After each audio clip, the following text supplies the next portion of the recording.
বিএলওর পর micro observer. ফারাক্কায় SIR কাজে ইস্তফা দিলেন 9 জন মাইক্রো অবজারভার।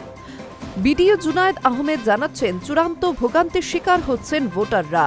এদিকে বিডিও অফিসে ভাঙচুরের ঘটনায় কমিশনের নির্দেশে এফআইআর করা হয়েছে। ঘটনায় 5 জনকে গ্রেফতারও করা হয়। তাদের মধ্যে একজন ফারাক্কার তৃণমূলের যুব নেতা।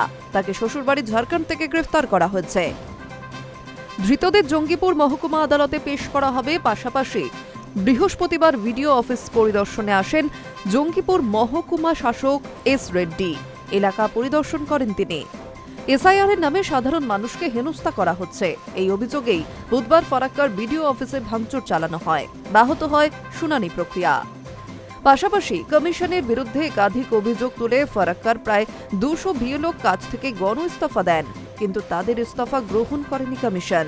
তারপরই 9 জন মাইক্রো অবজারভাররা ইস্তফা দিলেন।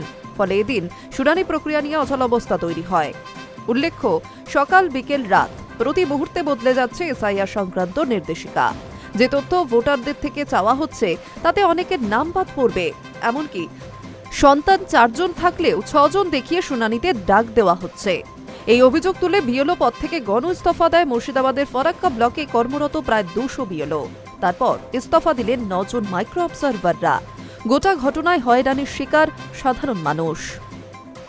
High News network.